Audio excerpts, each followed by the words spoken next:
Prova, prova. Okay. Welcome. Welcome, everybody. And please, ladies and gentlemen, take your seats as we are about to start. And okay, I'm Luca. I'm the comms director at Change.org in Italy. And today I have the pleasure to introduce you a sound panel. It is a joint panel between The Guardian, Change.org, and Jaha Dukureh. This panel is about a global campaign, a global mobilization campaign to end FGM, to end female genital mutilation all over the world. And at the table today we have at the center Mary Carson from The Guardian. Then on the left side there is Elisa Liberatori Finocchiaro from Change.org Italy. And then on the right side, there is Jaha Dukureh, an activist, global activist on this campaign.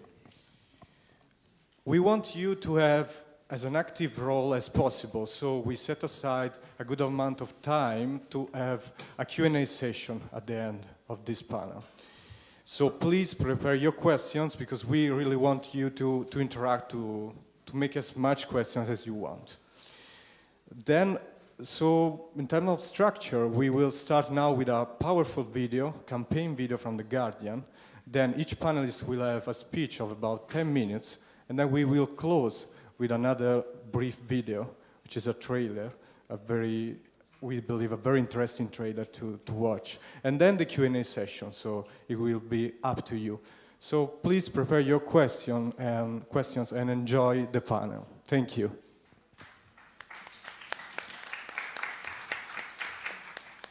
Hello, I'm Mary. I'm from The Guardian's Global Media Campaign to End FGM. We just thought at this stage you probably have been talked out a bit, and should I have to slow down, please tell me to do so. So we're just going to show you a video that sort of encapsulates what the campaign hopes it has achieved and thinks it has achieved in the past 18 months that it's been going. Thank you for your attention. Many of these women and girls feel they have no voice. We as a paper have committed ourselves to an international campaign to eradicate FGM. It's not culture, it's not religion, it's violation of girls' rights. Just because it happened to them doesn't mean it should be acceptable for me, it doesn't mean it should be acceptable for the next generation.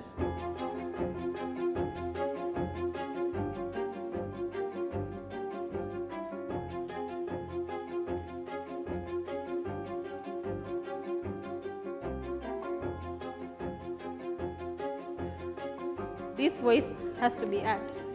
My voice, the voice of the voiceless, has to be heard. What are we waiting for when the community is ready for change? Michael Gove, please write to these schools before the summer holidays, telling them to train the teachers and to teach FGM. We won't back down and we won't go away. Put an end to female genital mutilation. Let's all say no to women's violation. In the press page read women's humiliation. They don't know, then they need an education. If girls want help. This campaign has been a great example of how you can bring together the energy and passion of someone like Pharma, a great small organisation like Integrate, a global platform like The Guardian, and the kind of turbocharged movement building power of Change.org, and put them together to deliver something really, really potent. To get the support of nearly 250,000 people, Malala Yousafzai, Ban Ki-moon, a host of celebrities, all kind of mass media all over the country and indeed the world, has been a really quite incredible feat for a 17-year-old woman. And this is the way journalism can really help make a difference in our world.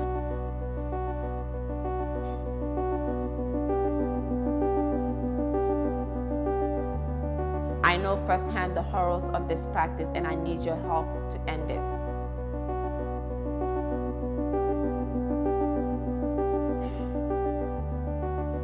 The stigma needs to be fought by all means. Girls need to be empowered. The whole community needs to be sensitized.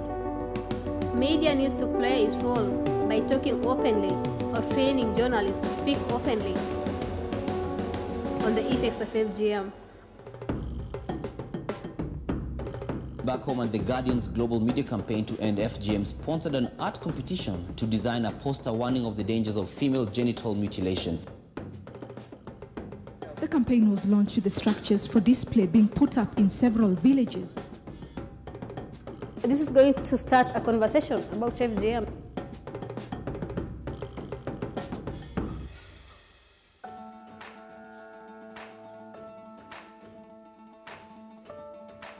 Is we've equipped all these activists, brought from all across the country, with the tools from social media, the kind that can actually help them revolutionize and catalyze their ideas. We help other people campaign for themselves. What makes a campaign win? What makes people listen? What makes people sign?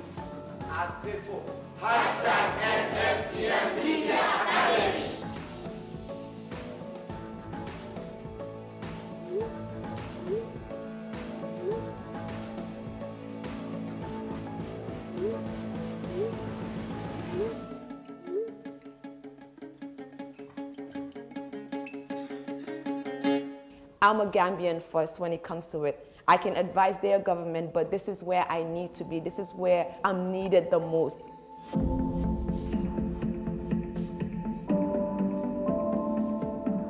I'm here with the Guardian to tell them that it's okay for them as journalists to report these stories. It's about your passion. It's about your commitment. We all have a moral obligation when it comes to ending FGM, and we want you guys to be a part of that.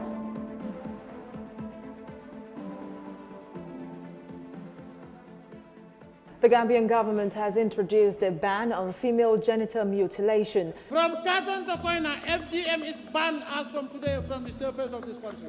The announcement at the rally was met with huge cheers and applause as the country moves to eradicate the barbaric practice. For 21 years, I've been researching to see where it is stated in the Quran that the ban alone is not enough. It's going to take activists to use media and other platforms to make sure that the message reaches the people that it needs to reach, to make sure the communities are sensitized.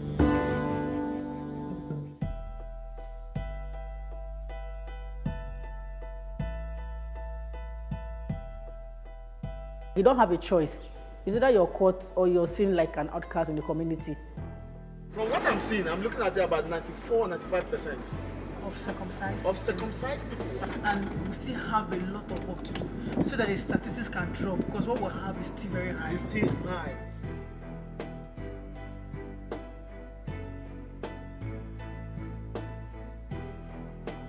The wife of the president, Aisha Muhammadu Buhari, has emphasized the need to have a coordinated campaign to end female genital mutilation in Nigeria. We've come from the grassroots. We have the answers. We're the people that can take this back to our communities and ask them for that change. They're only waiting for us to take the message to them and tell them what you're feeling is right. Look at all the amazing things that I'm doing. I'm going to say that. I'm doing one hell of a job.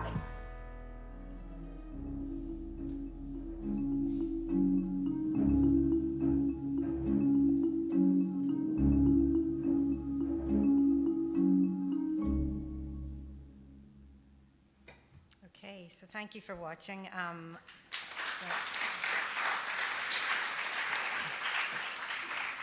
I'm making an assumption, I realized just before I started talking, that everybody knew what female genital mutilation is.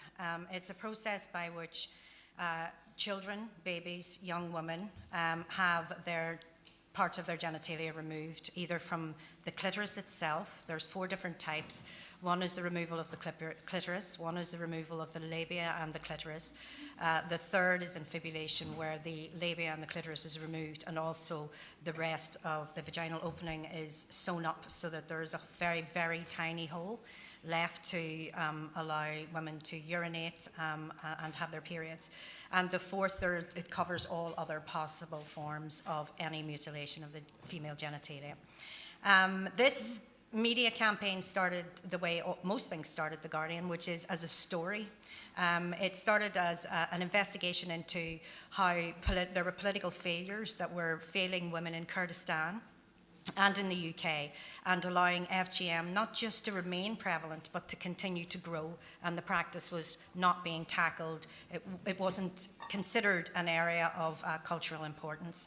Maggie O'Kane, the journalist and the founder of the media campaign at The Guardian, had watched as everybody got behind the Guardian's journalism on Snowden and hacking newspapers and things like that, and took all of the information to morning conference at The Guardian and challenged the then editor, Alan Rusbridger, to show the same commitment as he'd shown to the Snowden and the hacking stories to something that affected 200 million women and girls worldwide.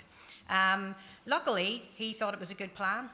He realized that the story hadn't been told enough, and he committed resources and agreed to give Maggie and myself and other reporters the time to really look into female genital mutilation, find out what was going on, and have a look at how we could better help with passing on relevant information, verifying information on the ground.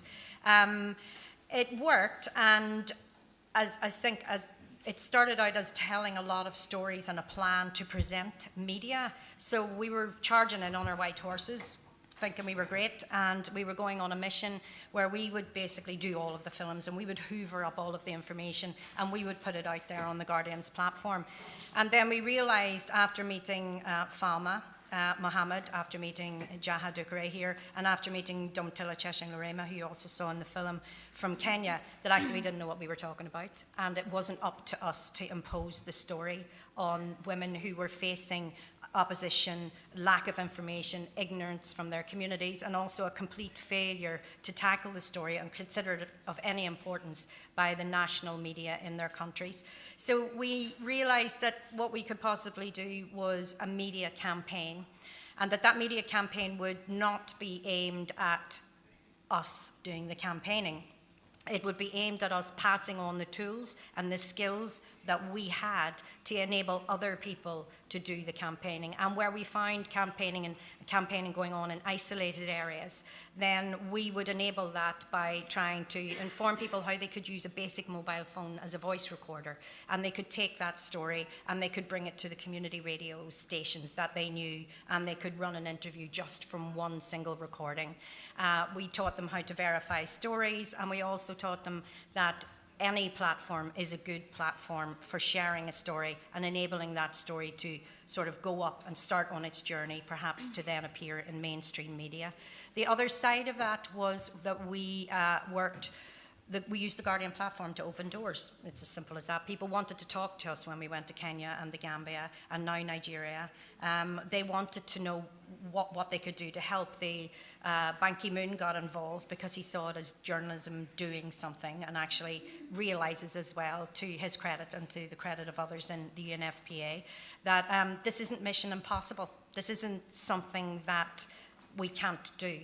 In fact, the impact that we've had just with this media campaign alone, on top of the other work that's been done over the past 30 years, and the work with activists such as Jaha, is a testament to that. And what we've done is no more or no less than amplify ongoing work.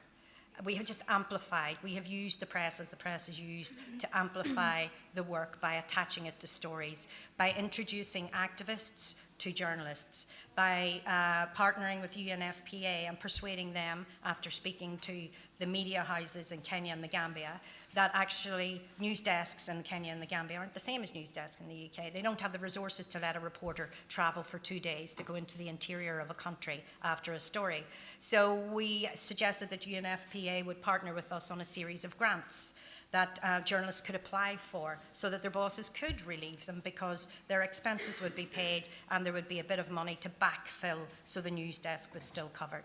So in essence, that's how it started, that's how it's continued. In The Guardian, we have, since the Global Media Campaign started, we've seen movement towards that type of, I wouldn't call it campaigning, I'd call it campaigning journalism. We have had the Keep It in the Ground media campaign, which basically presented a very, very strong case, all based on hard journalism, for divestment from fossil fuels, leave it in the ground.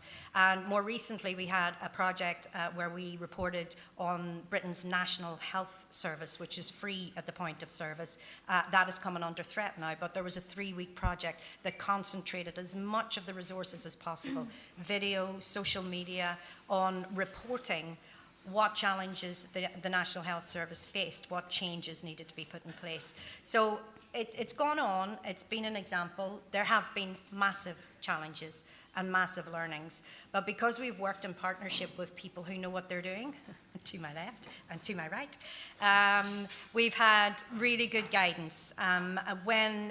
To be fair, we could have done a limited amount, which is why we partnered with Change.org and why we're still working with Change.org. We could have done a limited amount. We could have put it out on the platform, and we could have put it out there with all of that other noise that exists out there that needs to be filtered, that needs to be curated. And if the political lack of will to do anything about a problem that affected so many millions of women was anything to go by, not a lot of people were going to read it. And at the time, we met John Coventry from Change.org. He made a suggestion, maybe you might want us to come and have a wee word with you and explain what we do. And we realized that actually we could put the content out, and if we put it out in partnership with, as he calls it, this turbocharged platform for movement change, then we could really get a greater and larger reach than we could on our own. And that's what's happened, and I think it's happened very effectively. I hope I haven't bored you. I think you'll have loads of questions at the end, so I'll save the rest of it for then.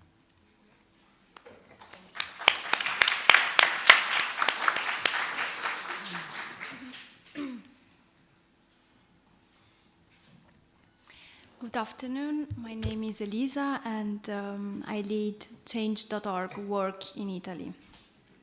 For those of you who don't know what's Change.org, Change.org is an online petition platform empowering 140 million people all around the world to start, join, and win campaigns they care about. Currently in Italy, we are a social change tool for more than 5 million people. In the last years, we have seen this rising trend of news organizations like The Guardian using our platform to further support the stories they were working on. And we have seen many examples. I'm going to tell you about just a few of them, but in Italy we have seen Il Fatto Quotidiano using our platform. We have seen Le Iene using our platform, or Wired using our platform when calling the Italian government to release data around asbestos pollution. Internationally, we have seen a lot of partnership, like The Independent, The Sun, Vice, The Washington Post, and they were all focusing on very different issues.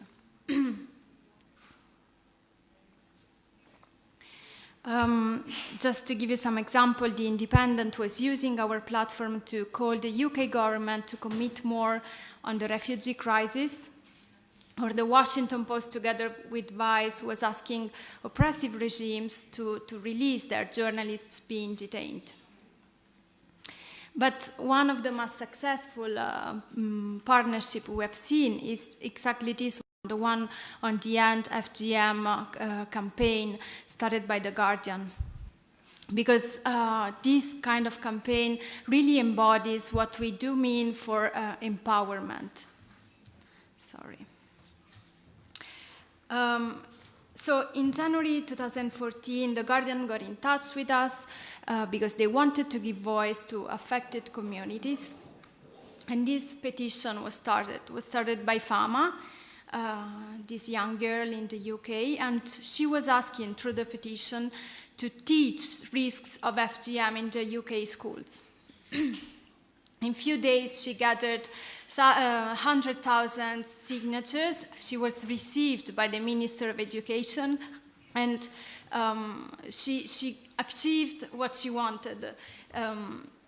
So the minister agreed to say yes to what Fama was asking. And these showed a virtuous engagement cycle, both for the platform and for The Guardian, because readers of The Guardian were pushed to further engage by signing the petition on our platform, and vice versa. Change.org users were pushed back to The Guardian to read further content on the campaign. And so this created a very virtuous cycle. And this was possible thanks to the update tool that we have on our platform. And miles away, the woman we have here today, Jaha, she was inspired by this to start her petition in the US, calling the US government to create a commission reporting and investigating on women affected by FGM in the US.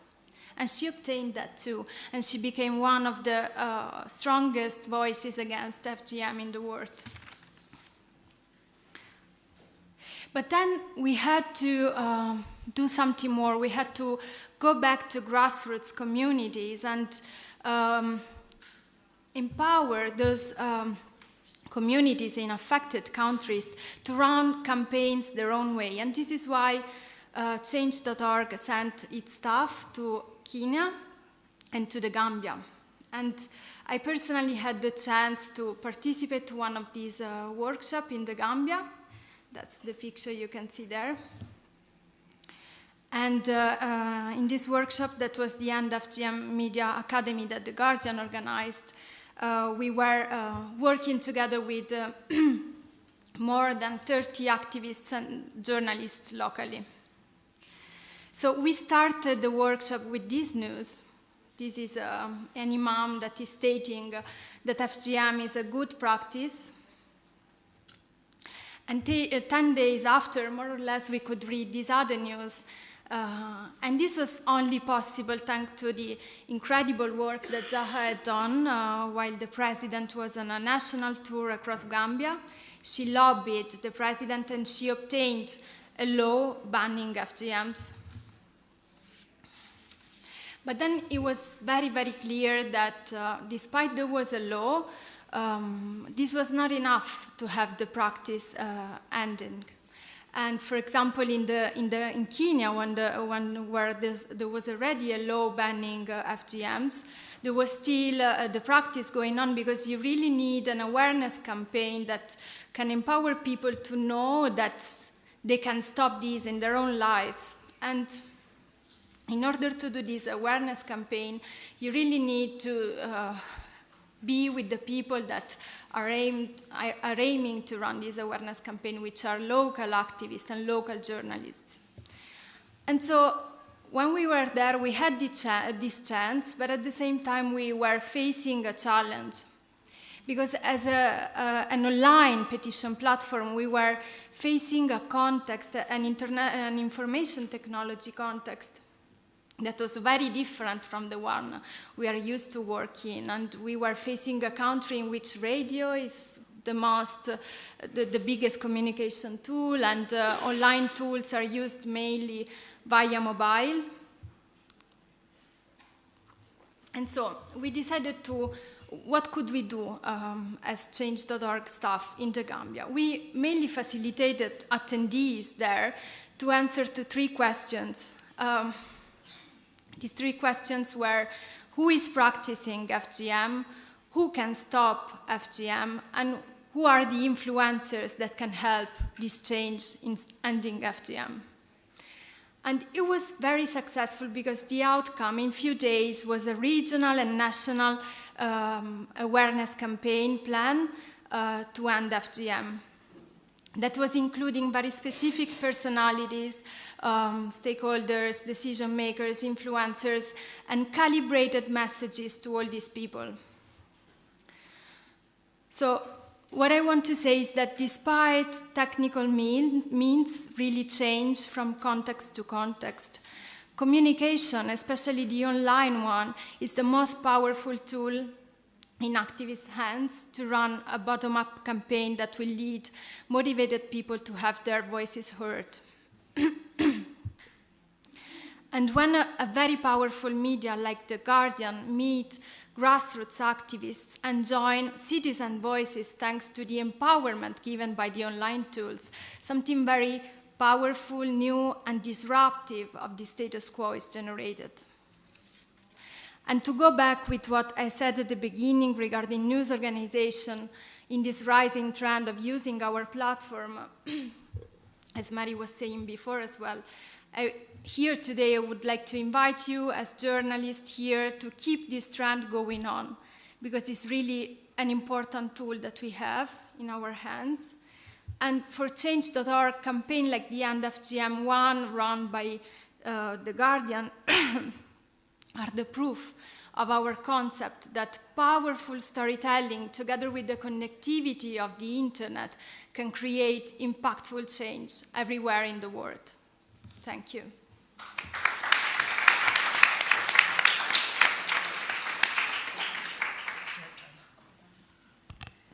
Hi, everyone, and thank you so much for being here. My name is Jaha Dukureh, and I am an activist against the practice of FGM. After seeing what Fahma and The Guardian had done on Change.org with the campaign in the UK, it inspired me to do something in the US. I didn't think it was possible. I remember all my friends and my Facebook friends, everyone telling me, you're crazy, you can't get the Obama administration to do anything about this. And I didn't think anything would happen, but once I started my petition, The Guardian backed it. And the Change.org team were very, very supportive and always there on the phone with me, giving me advice and giving me tips, even how to talk to the media, arranging a lot of my media interviews. And to me, that empowered me, and that kind of gave me the strength to keep pushing and continue what I was doing. And after we won the Change.org petition, I remember when I first met Mary Carson, I told Mary Carson, over the years, I've done a lot of work in the media, but mostly in shadow and not using my name.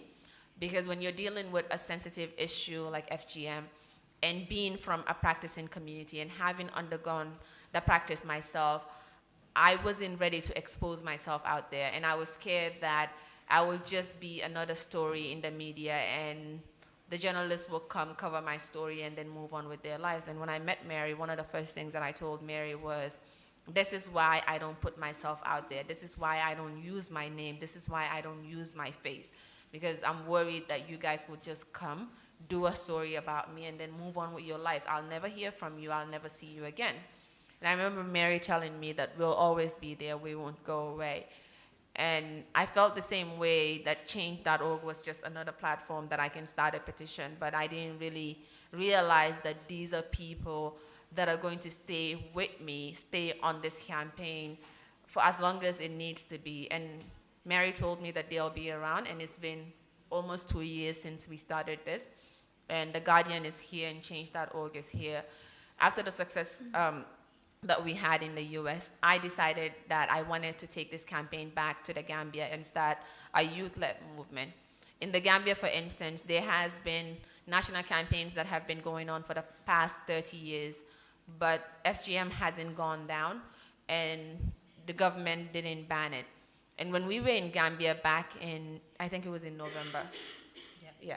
So when we were in Gambia back in November, while the Guardian and Change.org team were working with the activists, I decided to leave during the first day of the training, and because I knew that the president was on tour, and figure out how I can. And one of the good things that I like about the Change.org and the Guardian partnership is it helped me know how to lobby. It helped me know how to negotiate, how to work with high government officials, how to make them listen to what I had to say, and how to use a powerful name like the Guardian backing me to open doors and get to where I need to be. And that's what I did in the Gambia. When I met with the president's cabinet, I told them exactly what we were doing. And I also told them how this can help showcase Gambia in a good life in the press. Because when you look at Gambia, when you look at the history of the country, you don't necessarily hear good things about Gambia. But for them to come out and have a strong position on FGM would bring another type of interest to the country. The international media would report on them banning FGM rather than all the negative things that were going on. And I think because of that, the president listened to what I had to say and saw value in what I had to say. And I think deep down, he also really cared about this issue. It was something that was just never brought to his attention, and it was like our approach to campaigning. And I think that's what I love about our partnership with The Guardian. We get rid of the bureaucracy, we get rid of a lot of the things that happen with a lot of big foundations that are working on this issue, and we take it straight to the forefront, to the people that need to listen to what we have to say, to the governments that need to take action. In the Gambia, it worked, and we've done similar thing with Damtela in Kenya and now in Nigeria. I think for me, as journalists that are in this room, what I want to say to you is that everyone in this world has a moral obligation to end female genital mutilation. Currently, there are 200 million women that are living with this practice around the world. It's not only an African issue. FGM happens in the Middle East. FGM happens in India. FGM is happening in Indonesia. For instance, Indonesia is the third country with the most amount of women living with this issue, but there's not a lot of data out there. There's not a lot of information out there. And I think as journalists, you have a moral obligation to raise awareness. You have a moral obligation to make sure that the world knows that 200 million women are living without their full potential because of something that was forced on them, because of something that was imposed on them. And if we're going to end this practice, it takes all of us. It doesn't matter whether you've been through FGM or not. Think about it as this happening to you. Think about it as it's happening to your daughter, your sister, or your neighbor. I mean, it's not right and it's not fair. And I think now more than ever, we need to show the world that we are ready to end this. And journalism has helped me do what I do. When I first met The Guardian and when I first started working with Change.org, I didn't even have the confidence to speak out. But knowing that I have both platforms for me, and the fact that they even came all the way to my home country, the fact that they helped me change the law in my home country, to me, it's something that I'll forever be indebted to both organizations for, and I believe that the lives that are being saved in the Gambia will forever be indebted. And I know that this campaign has huge potential to change what's happening, not only in the Gambia, but globally. But it takes more of a collective effort for us to get there. And I believe all of you being in this room, I hope that what both me, Mary, and Alicia has shared will inspire you to join the movement, to help us get this to where it needs to be.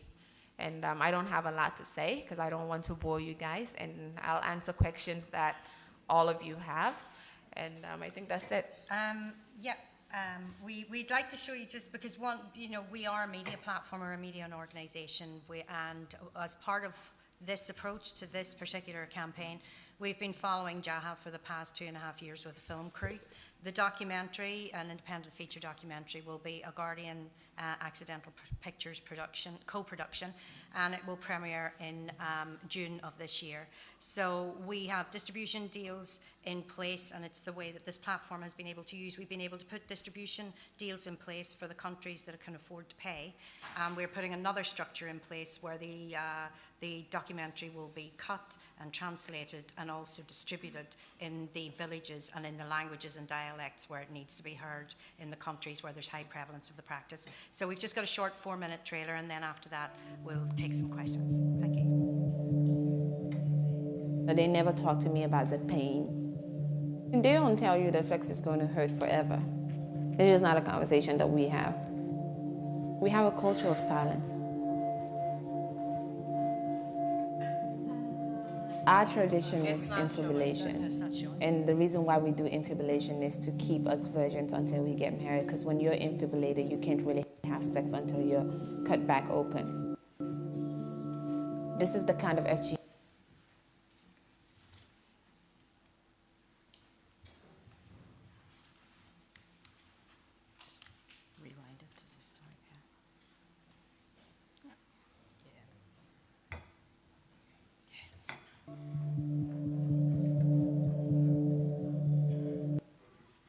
But they never talk to me about the pain. And they don't tell you that sex is going to hurt forever. It's just not a conversation that we have. We have a culture of silence.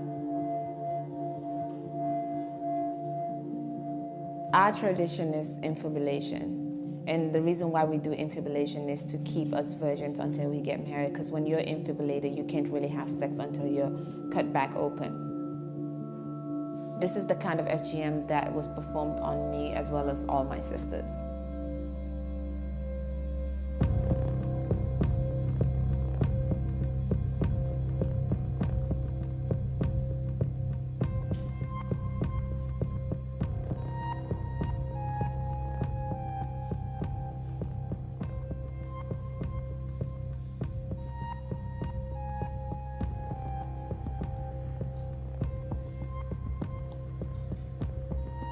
When I was 15, I was brought to America by my dad to get married to the guy that I was promised to marry. When I met him, he was in his 40s. And then I was taken to a doctor in downtown Manhattan because I couldn't have sex until they defibrillated me. I needed to be reopened in order for me to have sex. That's like probably the worst and scariest day of my life because I cried the whole time. I didn't want to be there.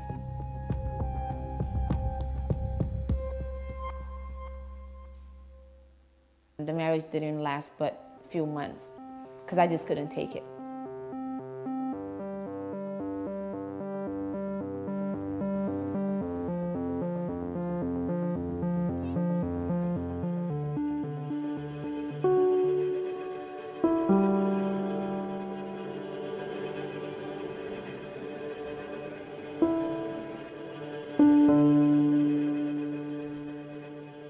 I think the biggest problem that we have with FGM is usually when parents send their kids back home and have them mutilated and then bring them back. Something has to change. With me having a daughter, it was like, you can't say this can't happen to my daughter and then watch other people's daughters go through it. It's not fair.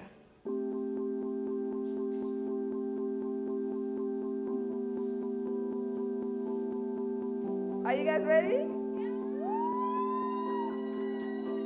Just because you're a woman doesn't mean that you can't grow up to be everything that you want to be. What do you think will happen to them if you do end up taking them back to Gambia? Same thing that happened to me. They're gonna get mutilated. FGM is grounds for asylum in the United States. Hi, how are you guys? In the bottom. To do that. On the Panama Papers by talking about the fact that there are leaders and celebrities that have been corrupt by, you know, telling the stories that involve that. It's the same with FGM. I think you have to apply the same journalistic rigor. So the decision to tell a story about FGM, if we hear a story in the Kenya, we don't just go, it must be true because somebody says it's happened. We actually have a better mechanism now for verifying those stories because we have media activists in the area and we know journalists who verify those stories. And I think that that sort of is disingenuous to the job that we do as journalists. There's two reasons you could say why you're a journalist. One, because you like writing and you want to see people respond to your writing. They want to know, is there a step I can take after reading or viewing this that will enable me to change, touch and feel that problem and perhaps not be overwhelmed by the information, but to do something active on it. So I do think it's perspective. You could say we're all really hard on the 1% and the corruption that we're seeing in the Panama Papers, or you could say that we're telling stories. And I think because we're very, very firm and strict about the fact that all of the stories have to meet our editorial criteria, we can avoid the accusations that we are campaigners. We're not. We are facilitating campaigners. We're enabling them by training them in the media and also by using the platform we have to amplify the stories that are theirs. I would want to add to what Mary said. I think as journalists, if you heard that parents were ripping off, they were cutting the ears of their children, or they were cutting off their noses, or cutting off any of their body parts, as a journalist, you will be outraged and you will want to take a position on that. You will want to report on that. FGM is a gross human rights violation. When we think about 200 million women that are living with that practice, are we saying that because those people are out there, we can't take a position on that? We can't say that what's happening to them is wrong, and that's how you have to look at it. You have to look at women that are not reaching their full potential because something happened to them, something that they had no say in. And I think when we look at FGM, When I see the Guardian taking a position or Change.org supporting what we're doing, I don't see it as them taking a political position, because when we need to look at this out of a political position, there's wrong and there's right. FGM is wrong. As a woman that have been through it, as a woman that's from that community, I decided to take that stand, and I don't think you need to be from that community or you need to have experienced that to know that this is wrong and it's something that needs to end. And journalists have a role in that. Yeah, and to complement with that, The Guardian and Change.org empowered what Jaha and Fama and affected communities were proposing as a solution. So there was like a following part that is the proposal, the change you want to see that has been put back forward from other kind of actors. Hope that answers your question. Thank you. Hi, I'd like to ask you, I'm from Cameroon, but I stay in Kenya. And this story is not talked about so much there. But the thing is, what we know is if they don't go through FGM, their communities will not accept them. They'll live marginalized for the rest of their lives. So even if we tell the story and end the FGM, what next for them? I think, oh, sorry, go ahead. I'll speak from a media point of view. Coverage in Kenya is gradually increasing, and what we're trying to do is that the problem in Kenya has been sort of that the coverage hasn't been diversified, so it hasn't been going where it was wanted. When I went into the regions to do research and asked people, do you read, where do you get your news? They don't get it from TV because there are no TVs. They get it from people coming to the school with laptops and USBs and playing content to them. When we asked, how do you read? How many read? Very few of them read. Everything has to be visual. When we asked what best can we do, what media can we use to pass on the message to the communities that they need to see that there are health effects, bad health effects to do with FGM, in the hope, based on research that we'd seen and heard, that once that is placed in front of a community, they think twice, because they think, what, it might affect my daughter's fertility? That's bad. It might affect, because that will affect the value. We need to change the value structures, but first of all, we need to get the basic information through. So the way that we did it was a suggestion that came from the community was a poster campaign. And at first we were flummoxed. We do media. And then the response from the community came, yeah, that's our media, a poster, it's a piece of media. And we realized actually they're right. So Domtilla, with our help, we engaged an artist and we were able to create a poster competition, which then delivered a poster that was shown at 7 major market towns where all of the local people met at least 1 day per week.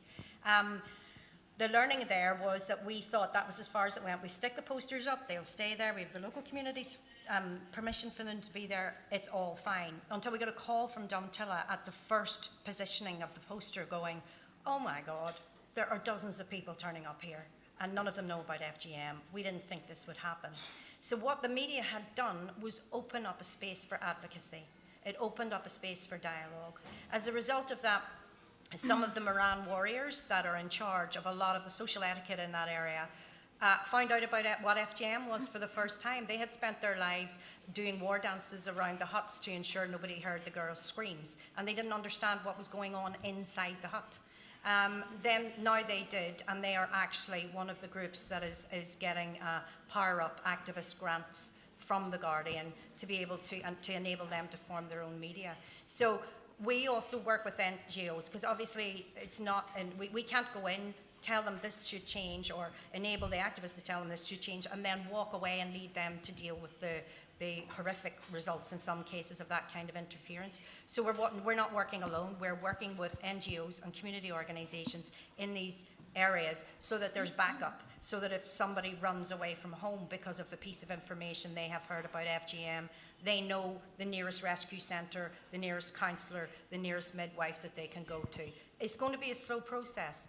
You know, it's not going to happen tomorrow, but it can happen within this generation.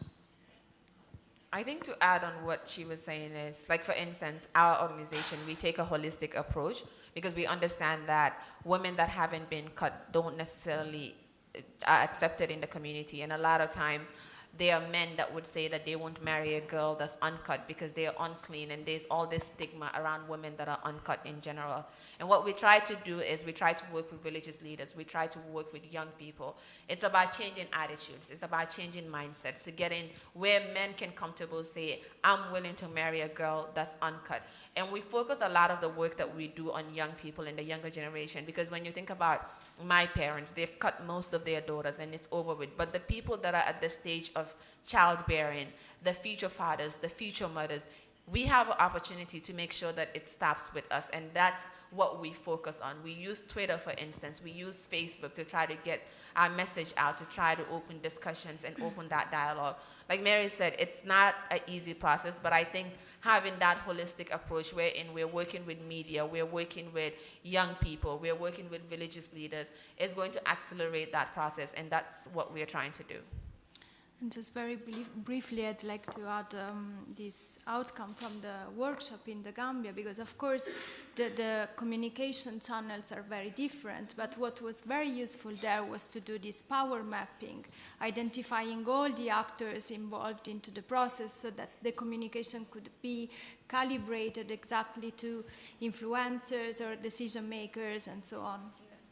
So to understand the phenomenon according to the power mapping, it was very useful. And also keeping it within the media, we did a one-day, prior to the course that you went on, the Media Academy, we did a one-day training on FGM for Gambian journalists. The information minister turned up to open it and challenged the journalists for the first time. Bring us evidence. If you bring us evidence, then the government's going to have to make change. 4 days after that media conference, there was Gambia's first piece of investigative journalism into FGM in the east of the country. It had never been tackled before. It hadn't been visited by a lot of campaigners and NGOs, never mind a journalist. So there is results in the media. There is a pressure that you can put, and there is stories that can be told, and you can basically give journalists the confidence to know that we've got their back. Because a lot of these journalists take bigger risks than we'll ever take when we walk outside our doors here, London, or in the US. I think there is time for one last question, right? There was a question over there.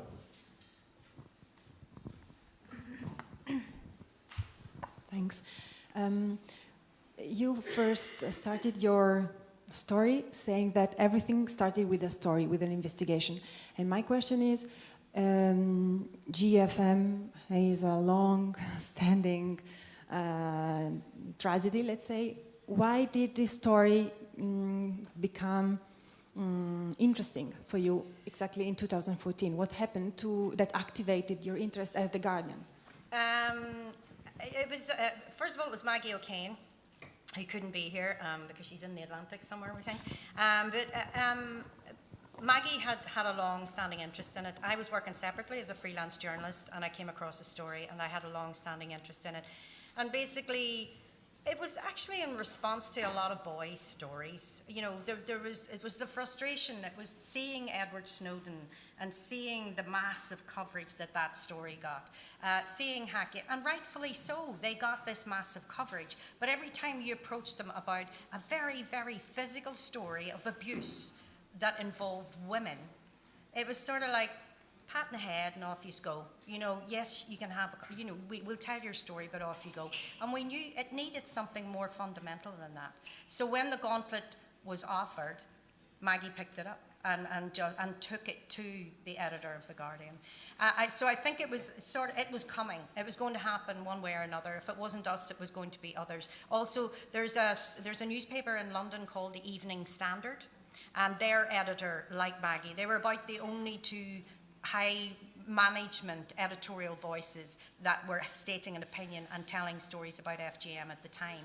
So I think it was just a matter of time before it would have happened. And it was just that it was such a gross example and such an intimate example of abuse, particularly when you consider that, most of these young women are cut at a time when they haven't a clue what's happened to them and no idea of the context of what that will mean to them in the future. Okay.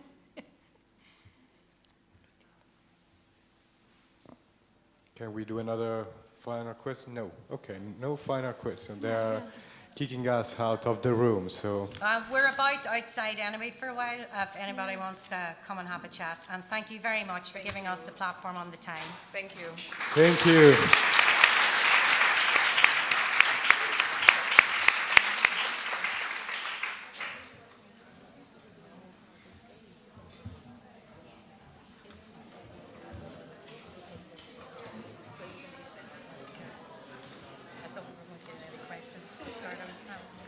That's it, we're done. Yes.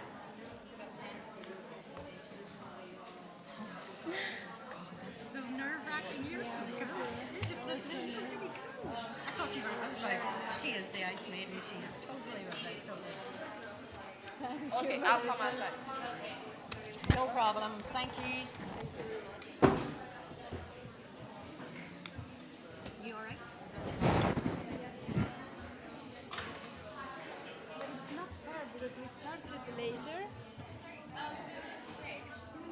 I'd like to. I'd like to get involved. Yeah, come on out here. We have to leave room for another panel. All right.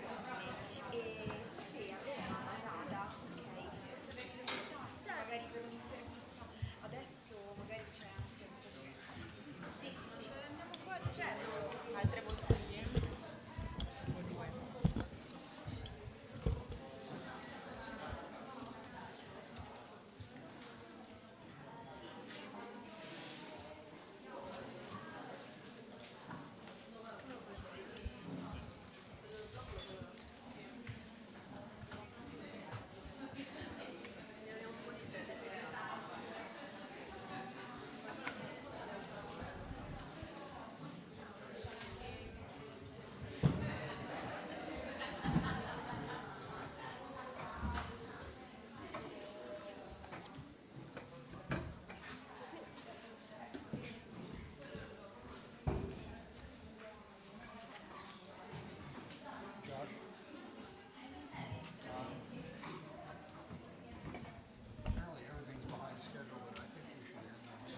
Let's try.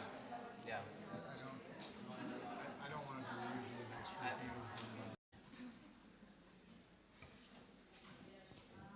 Prova, prova. Okay. Welcome. Welcome everybody, and please, ladies and gentlemen, take your seats as we are about to start. And okay, I'm Luca. I'm the comms director at change.org in Italy. And today I have the pleasure to introduce you a sound panel. It is a joint panel between The Guardian, change.org, and Jaha Dukureh. This panel is about a global campaign, a global mobilization campaign to end FGM, to end female genital mutilation all over the world. And at the table today we have at the center, Mary Carson from The Guardian. Then on the left side, there is Elisa Liberatori Finocchiaro from change.org Italy. And then on the right side... Yeah. My voice, the voice of the voiceless, has to be heard. What are we waiting for when the community is ready for change? Michael Gove, please write to these schools before the summer holidays, telling them to train the teachers and to teach FGM. We won't back down, and we won't go away. Put an end to female genital mutilation. Let's all say no to women's violation. In the press, page 3, women's humiliation. If they don't know, then they need an education. If girls want help.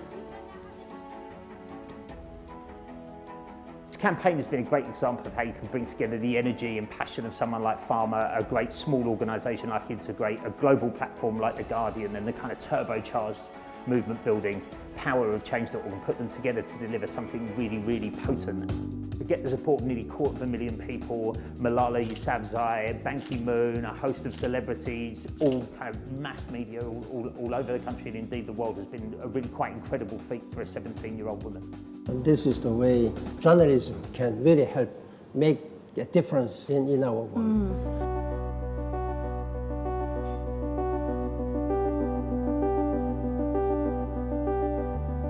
I know firsthand the horrors of this practice, and I need your help to end it.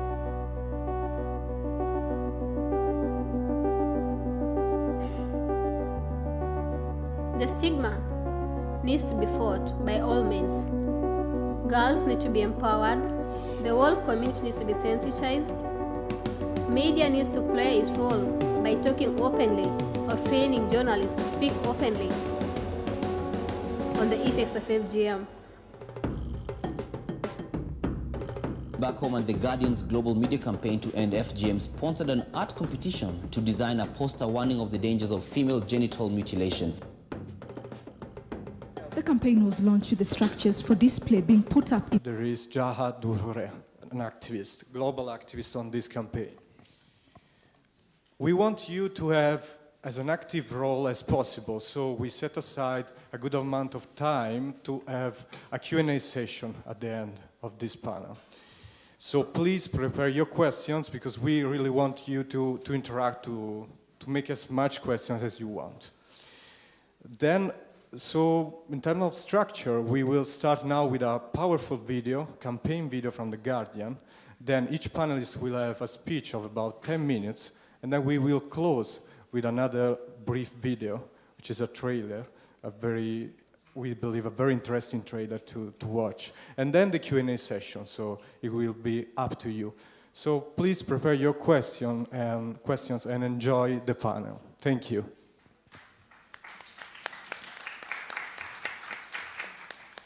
Hello, I'm Mary. I'm from the Guardian's global media campaign to end FGM. We just thought at this stage you probably have been talked out a bit, and should I have to slow down, please tell me to do so. So we're just going to show you a video that sort of encapsulates what the campaign hopes it has achieved and thinks it has achieved in the past 18 months that it's been going. Thank you for your attention. Many of these women and girls feel they have no voice. We as a paper have committed ourselves to an international campaign to eradicate FGM. It's not culture, it's not religion, it's violation of girls' rights. Just because it happened to them doesn't mean it should be acceptable for me. It doesn't mean it should be acceptable for the next generation.